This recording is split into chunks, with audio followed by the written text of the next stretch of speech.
Glória a Deus, boa noite, amados.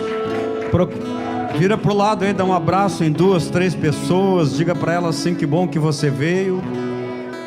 Diga para elas assim: que bom que você veio. Só assim você vai receber uma grande bênção essa noite. Aliás, já está recebendo. Quem já está aqui, quem está aqui, quando vocês chegaram aqui, quando tinha 2 pessoas aqui, o Espírito Santo já estava presente. A palavra de Deus fala que onde estiverem 2 ou 3 reunidos em meu nome, ali estarei no meio deles. Então aproveita ao máximo a presença do Senhor nesse lugar, amém? Glória a Deus. Pode sentar aí, dando um forte aplauso a Ele. Glória a Deus, amém? Amém? Às vezes a gente canta, né? Pode entrar, a casa é sua. Mas a gente não se rende, né? A gente não se entrega primeiro, né? Então a maior resistência não é em Deus entrar em nossa vida, mas é nós liberarmos o espaço para Ele entrar. Então se desconecta aí de tudo, né? De tudo que está te preocupando, de tudo que pode ser um impedimento de você receber algo especial da parte de Deus nessa noite, né? Deixa o seu pensamento ser levado cativo pelo Espírito Santo que está nesse lugar. Fique facinho aí para o Espírito Santo. Ele veio aqui especialmente para te abençoar, amém? Ele está aqui para te abençoar, amém? Ele está aqui para me abençoar. Ele me ama, Ele te ama. Ele veio aqui por causa de nós, amém? Jesus ama pessoas, Jesus ama gente. Ele veio aqui por causa da gente. Ele está aqui nesse lugar por causa da gente. Ele não está aqui nesse lugar por nenhum outro motivo. Jesus, Ele está nesse lugar aqui porque Ele nos ama. Se tem alguém doente, Ele veio aqui para curar essa pessoa. Se tem alguém aqui com problema de relacionamento, Ele veio aqui para curar o relacionamento. Se veio aqui alguém com problema emocional, Ele veio aqui para curar o problema emocional, amém? Se o seu problema é outro, Ele veio aqui para curar. Então Ele veio aqui para você, veio aqui para mim. Ele não tem nenhum outro motivo de estar aqui nessa noite a não ser nos abençoar. Então dê mais um aplauso a Ele. Diga: bem-vindo, bem-vindo Espírito Santo, bem-vindo Jesus, bem-vindo Deus nesse lugar. Amém ou não amém? Glória a Deus. Quem nos visita aqui pela primeira vez, levanta a mão aí. Opa, aqui 2 lá, 3, aqui mais uma moça aqui. Sejam bem-vindos em nome de Jesus. Leve uma grande bênção essa noite. Preencheram aí uma fichinha já? Entregaram para vocês? Pois é, isso aí não é um capricho nosso, essa fichinha aí, né? Isso é para poder colocar o nome de vocês aí na nossa intercessão da igreja, e também orar para que a sua vida seja abençoada, amém? Então preencha direitinho o teu nome, né? Tem um nome completo, com sobrenome e tudo, né? Se for colocar Maria, Maria tem várias. José tem vários. Então coloca teu nome completinho ali, porque quando a gente estiver orando, a gente vai falar o teu nome certinho, amém? Glória a Deus. Abra sua Bíblia lá no livro de Isaías, capítulo 54, versículo 1 em diante. O texto aqui vai ser um pouco comprido, que eu vou ler, mas vale a pena. Aliás, todos os textos da palavra de Deus vale a pena, mas esse aqui se faz necessário ler todo, né? Porque a mensagem vai ser em cima dele.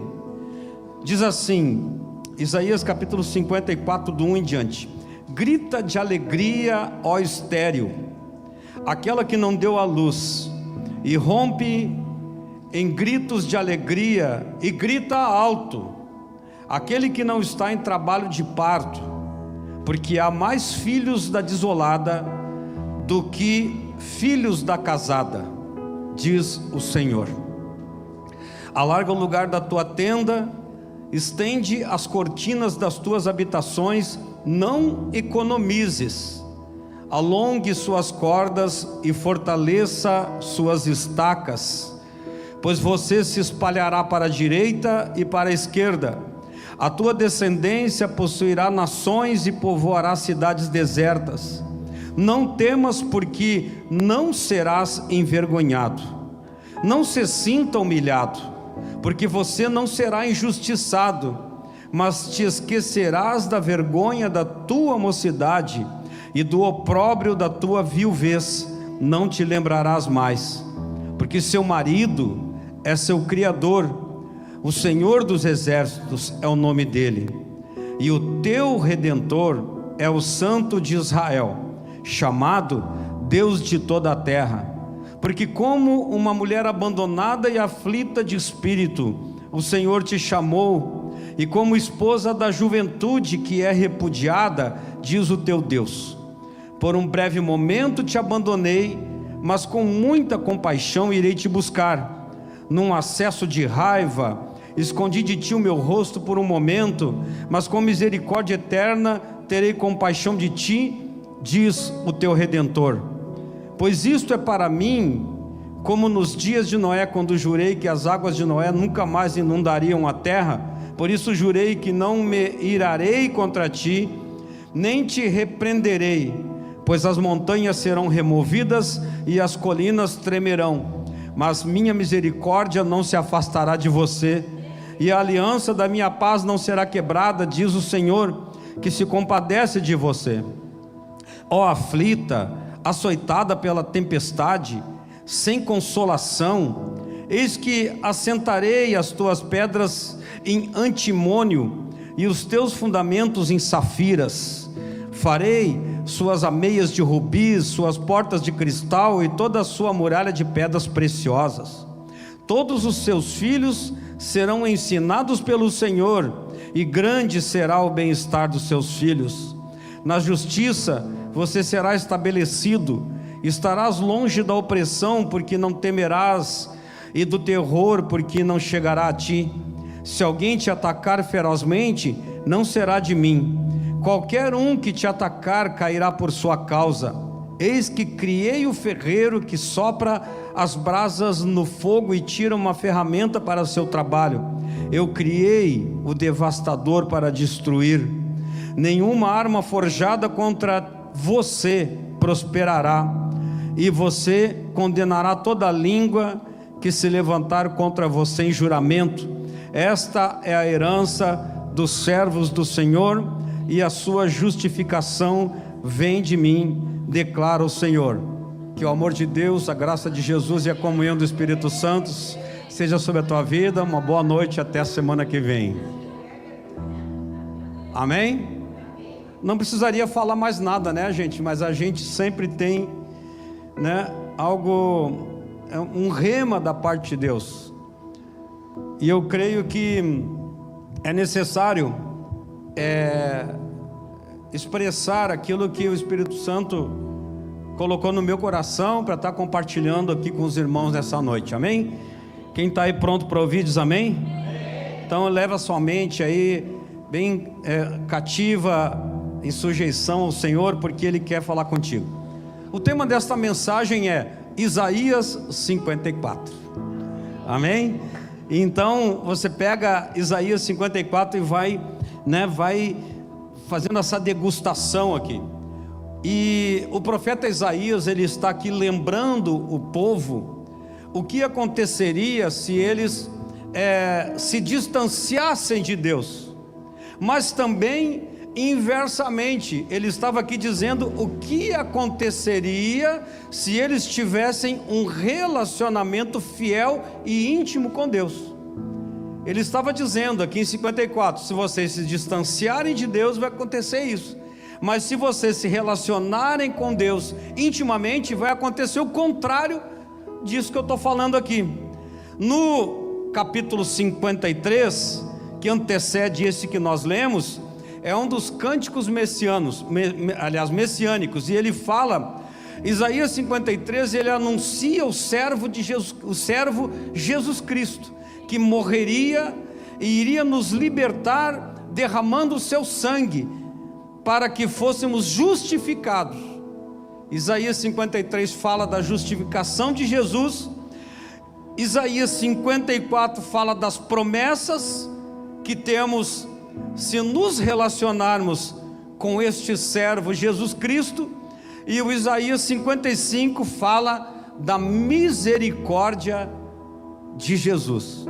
53 fala do sacrifício de Jesus. 54 fala das promessas que temos se nós estamos andando com Ele, e o capítulo 55 fala da misericórdia dele sobre as nossas vidas. Na antiga aliança, precisamos entender isso, que Israel era o povo de Deus, certo? Então, quando Deus está falando aqui em Isaías, Ele está falando para Israel, para o povo de Deus. Mas na nova aliança em Cristo Jesus, nós, a igreja, somos o povo de Deus. Então vira para o seu irmão e diga assim: diga para ele assim: nós somos o povo de Deus. Amém? Nós somos o povo de Deus. Então essa palavra é para nós. E por isso aqui existem aqui 3 promessas nas quais Deus está usando aqui um vocabulário único em Isaías 54, porque Ele se dirige ao povo no texto que nós lemos de 3 maneiras. A primeira delas, Ele diz: ó mulher estéril. Ele está falando para nós. O segundo ponto que Ele usa é: você é uma viúva. E o terceiro ponto que Ele usa no texto que nós lemos: você é uma mulher aflita. Ó mulher estéril, você é uma mulher viúva, você é uma mulher aflita. Ele está falando para o povo de Israel: você é uma mulher viúva, você é uma mulher estéril. Aliás, você é uma mulher estéril, você é uma mulher viúva e você é uma mulher aflita. Repita após mim: mulher estéril, mulher viúva, mulher aflita.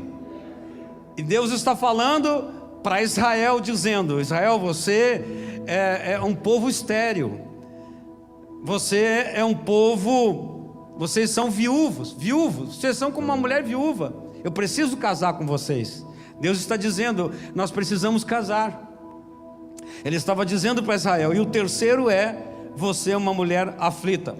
Quando o profeta fala aqui ao povo, era para lembrá-los aqui de uma coisa e destacar que eles precisavam continuar contando com a ajuda do Senhor. Diga assim: eu preciso entender que eu preciso contar com a ajuda do Senhor. Amém? Deus estava dizendo assim: vocês precisam de mim. Vocês são estéreis, vocês são aflitas, vocês são angustiados. Então eu preciso que vocês continuem contando comigo. Eu preciso que vocês continuem dependendo de mim. Ele destaca essa condição de que nós somos pecadores. Você é pecador, irmão. Você é pecador, irmã.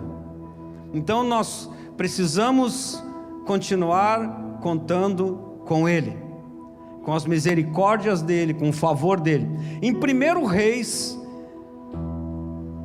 nós vamos ver que ele se refere a uma viúva, para mostrar aqui como Elias veio em proteção diante da morte e diante da falta de recursos que aquela viúva de Sarepta estava vivendo.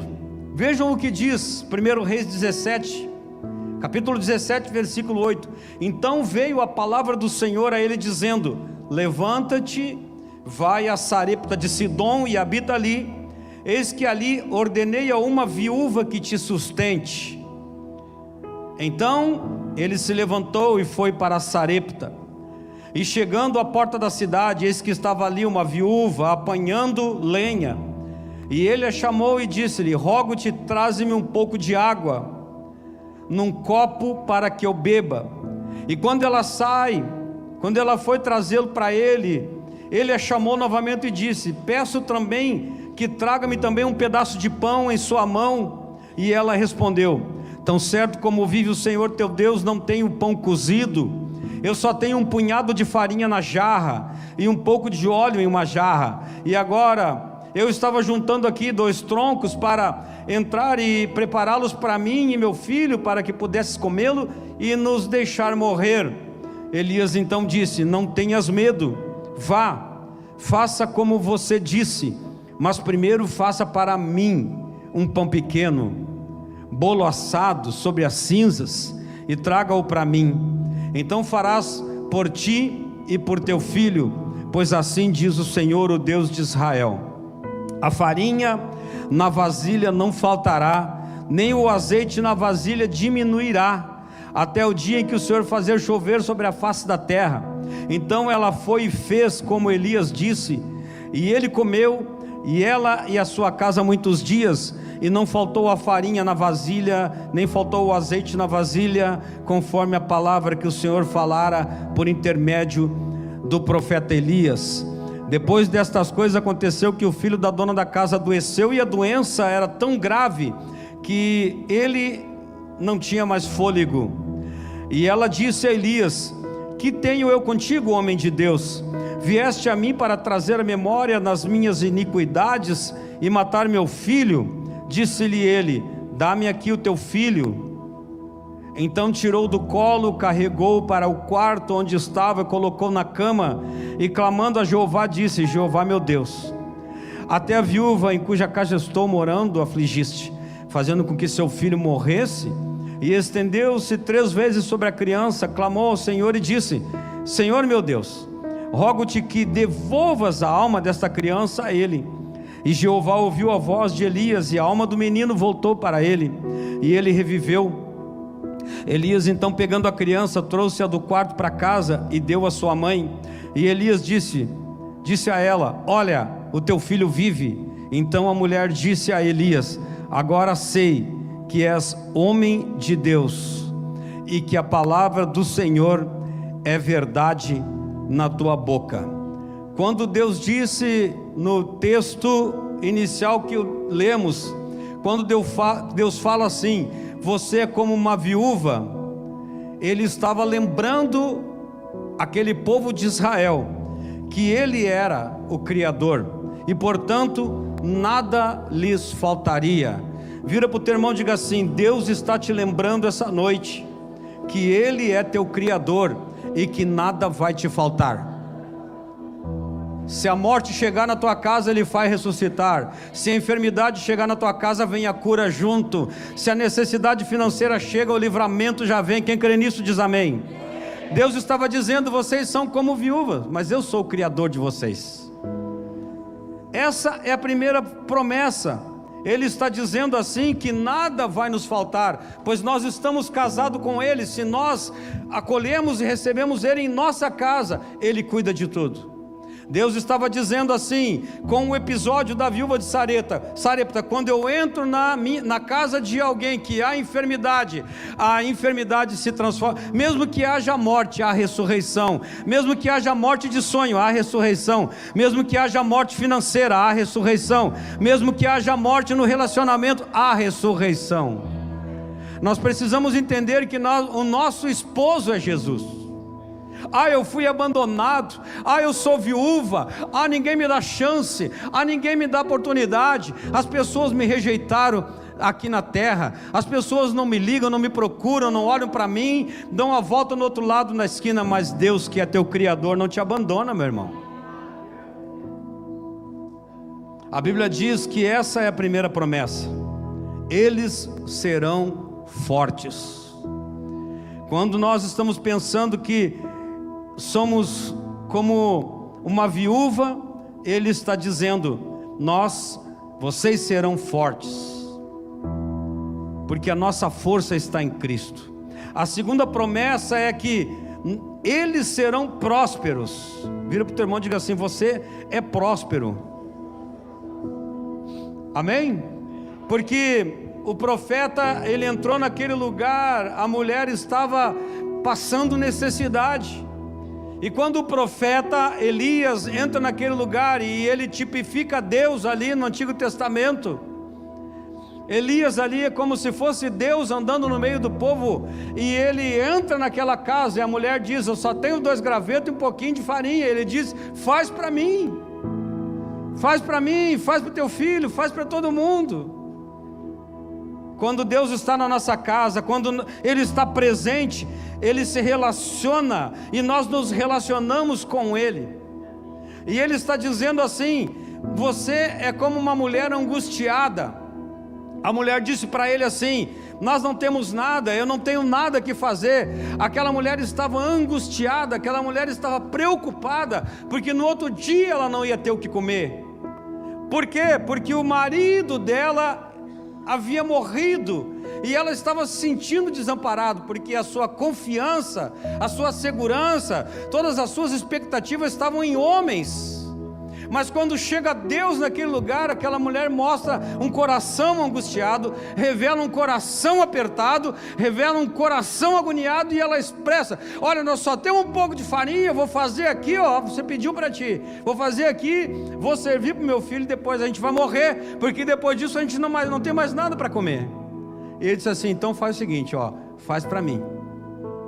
Deus está dizendo assim: meu irmão, tudo que tu fizer, faça para Ele, que Ele vai fazer prosperar a tua vida em nome de Jesus. Nós não somos estéreis. Você é como uma mulher angustiada. Por que Ele está falando que nós somos pessoas angustiadas? Nós somos pastores, trabalhamos com vidas, com aconselhamento. Quantas pessoas a gente pega pela frente com uma angústia? Por que Deus está dizendo: você é uma mulher angustiada? Ele está dizendo assim da fraqueza, aliás, sobre a pobreza e a fraqueza que vem da mulher, a pobreza e a fraqueza que vem de nós como seres humanos. Há uma pobreza, há uma fraqueza dentro de nós. Ele está dizendo assim: vocês são angustiados. Quantas pessoas que eu converso aqui, depois de culto maravilhoso, derramamento do Espírito Santo, e ainda angustiados. Não há culto que resolva o problema de muita gente. Deus está falando assim: você é como uma mulher angustiada, mas eu estou aqui, ó. Eu sou casado contigo, eu vou cuidar da tua vida. E quando Ele se dirige a essa mulher aflita, olha o que Ele diz: Ele prometeu que os alicerces desta mulher aflita, desta igreja, seriam pedras preciosas. E Ele está te perguntando essa noite: o que está te afligindo, igreja?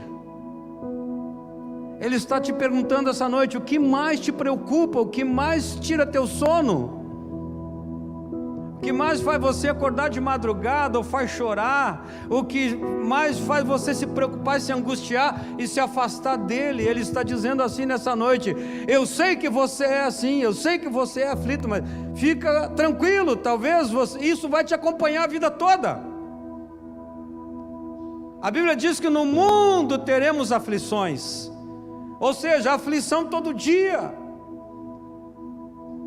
Quantas vezes você acorda do nada de madrugada? Quantas vezes você para, explode com todo mundo, e xinga todo mundo, e trata mal as pessoas que estão do teu lado, que te amam, porque tem uma aflição lá dentro do peito, tem uma aflição lá dentro do peito. Ele está dizendo assim: calma, o que está te afligindo? É a falta de dinheiro? É a falta de um relacionamento? É a falta de uma segurança? O que está te afligindo? Ele está dizendo assim: teus alicerces serão como pedras preciosas. Fica tranquilo, teu fundamento são pedras preciosas.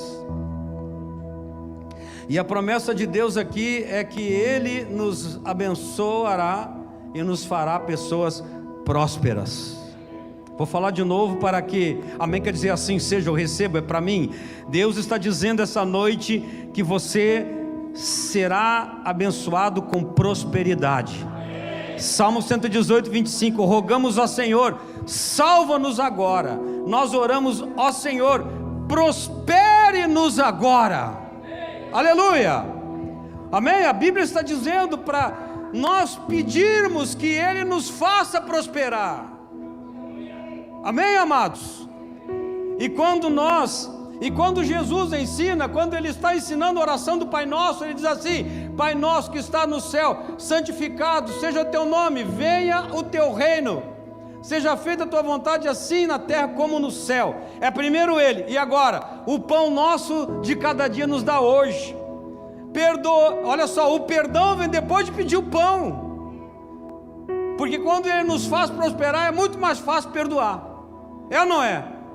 Eu não sei se você é diferente, então eu sou do outro planeta, eu sou assim. Amém, irmãos? Amém ou não amém? A Bíblia está dizendo, e Ele está dizendo: teus alicerces serão como pedras preciosas. Não interessa o que passou. O que passou, passou. Ele não tem problema em dar. Ele não tem problema de te dar um diploma. Domingo passado nós nos alegramos aqui com um rapaz que estudou 9 anos, como ele não está aqui hoje, ele vai dar o testemunho aqui. 9 anos como cobrador de ônibus, aqui do ônibus de Viamão, e se formou em direito, palmas para Jesus, amém? E para ele também, amém, queridos?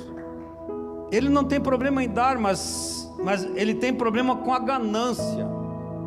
Deus, ele tem problema com o egoísmo. Ele não tem problema em dar, porque se Ele der ao seu povo pode ser uma bênção para muitos. Então, quando você chegar em casa, ora Salmo 118, versículo 5: rogamos, Senhor, salva-nos agora. Nós oramos aqui, Senhor, nos prospere, nos faça prosperar. Um bom governo em uma casa significa prosperidade em sua vida, em nome de Jesus. Se você vê um lugar desestruturado, bagunçado, né, uma zoeira, uma bagunça, falta governo naquele lugar. Deus está dizendo assim nessa noite: toma o controle, assuma o controle da tua casa, assuma o controle das tuas emoções, assuma o controle da tua família, em nome de Jesus. Quando a pessoa está desorganizada, ela perde o governo. Quando a mulher se prostrou diante de Jesus, Ele ordenou a cura daquela mulher. E aquela mulher, ela antes de ser curada, ela teve complicações na sua vida financeira. Está lá em Marcos, capítulo 5, versículo 25, e a Bíblia conta aqui de uma mulher que 12 anos, ela padecia com fluxo de sangue. A Bíblia diz que ela gastou tudo o que tinha com médicos. A Bíblia diz que ela gastou tudo o que tinha e nada aconteceu. Pelo contrário, as coisas pioraram para ela.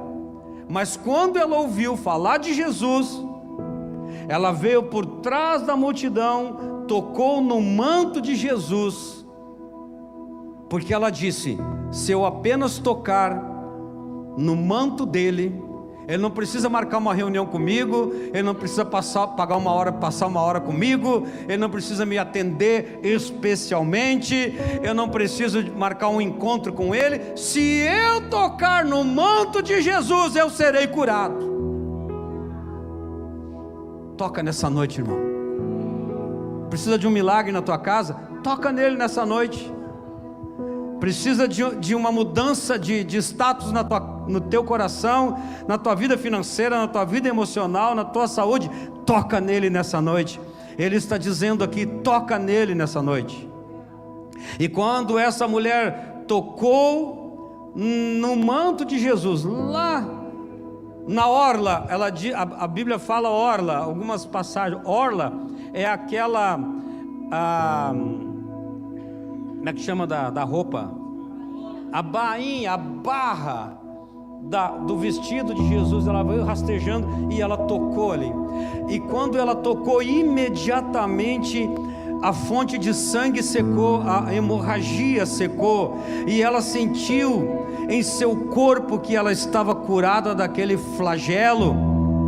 Então Jesus conhecendo que o poder saiu dele, e ele disse: alguém me tocou. Quem tocou em minhas vestes? E aí os discípulos falam ali: não, a multidão está te apertando e dizes: quem me tocou? Mas ele estava olhando em volta para ver quem tinha feito isso. Então a mulher, temendo e tremendo, sabendo o que tinha acontecido com ela, veio e prostrou-se diante dele e disse-lhe toda a verdade. E ele disse: filha, a tua fé te salvou, vai em paz e fica curada do teu flagelo. Deus está dizendo assim: vai em paz e fique curado na tua vida financeira, vai em paz essa noite e fique curado no teu casamento. Deus está dizendo assim nessa noite: eu sou o teu marido, eu sou o teu marido, eu tenho a provisão que tu precisa. Quando o profeta chegou lá, a mulher disse: meu marido morreu e eu fiquei aqui a ver navios. Ela estava desabafando para ele, estava falando para Deus, e ele disse assim: faz uma comidinha para nós aí, faz um pão, pega uns gravetos e coloca sobre a brasa. Ele dá os detalhes de como é que ele queria, ele dá os detalhes de como é que ele gostava daquele pão. Eu gosto desse pão no ponto, assadinho, com aquela casquinha por cima, né? Molezinho por dentro, bem, não seco, não batumado. Ele estava dando a letra para ela: eu quero assim, primeiro dá atenção para mim, eu estou casado contigo. Talvez muitas pessoas estão com problema no casamento, porque estão esperando mais uma resposta da sua mulher ou do seu esposo do que da parte de Deus. Estão se sentindo viúvas casadas, ou viúvos casados, com o marido vivo, com a mulher viva. Mas Deus está dizendo assim: ó, se você casar comigo, nada vai te faltar. Não, querido, acho que você não entendeu. Se você tivesse entendido, você tinha dado um amém bem alto, em glória a Deus bem alto.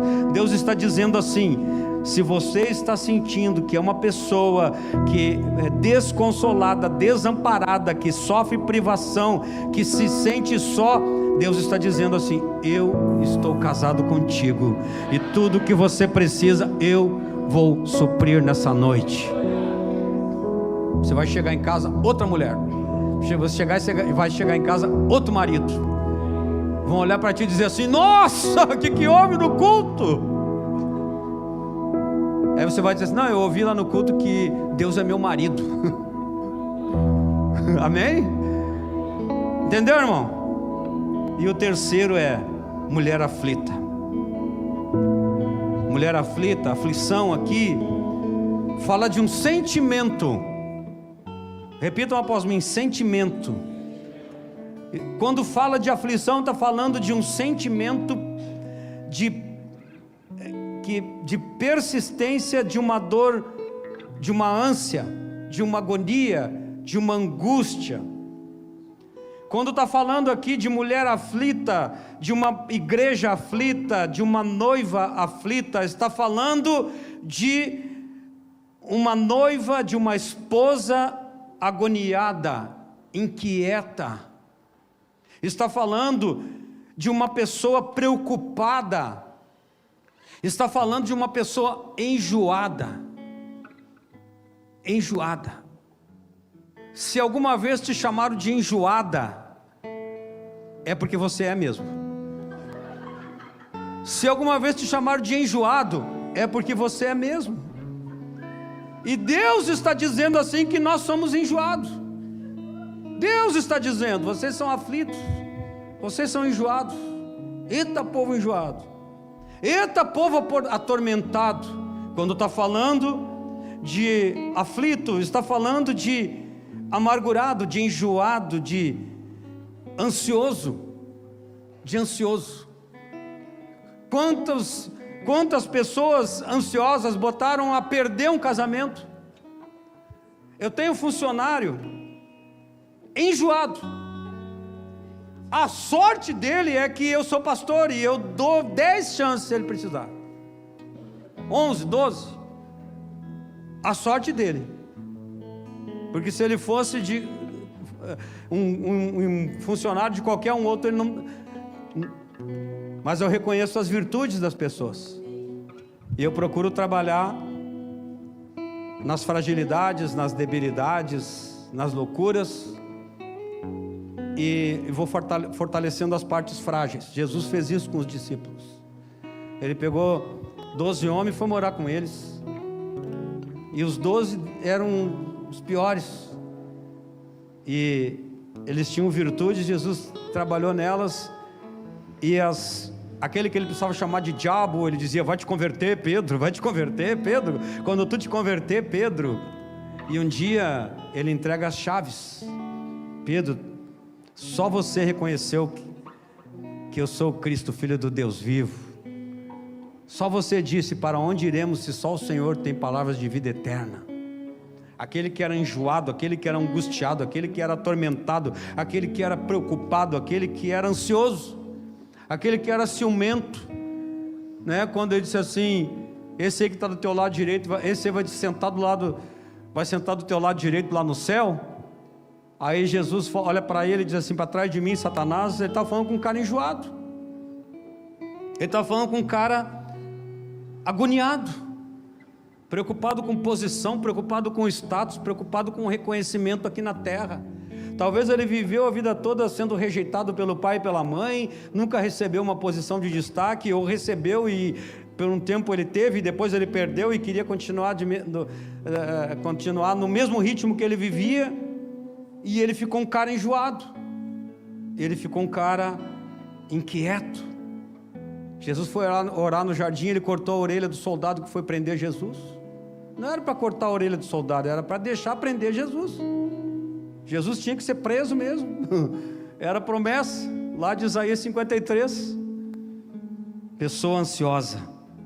Deus está dizendo assim: uma igreja calma. Eu quero que você seja uma igreja sossegada. Eu quero que você seja uma igreja tranquila. Fecha teus olhos, coloca a mão no teu coração e pensa aí, reflete sobre essas palavras aqui que foram liberadas aqui nessa noite, da parte de Deus. Onde você se acha aqui? O que você é? Como você se sente? Você se sente uma pessoa estéril? Uma pessoa viúva? Uma pessoa aflita?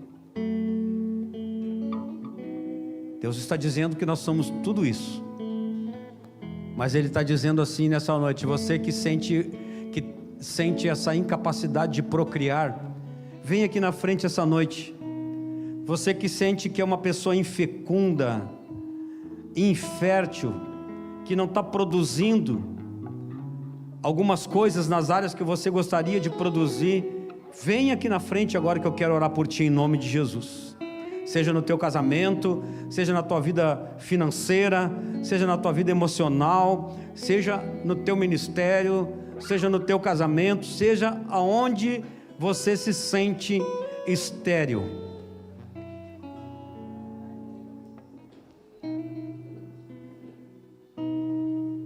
Fecha teus olhos, deixa o Espírito Santo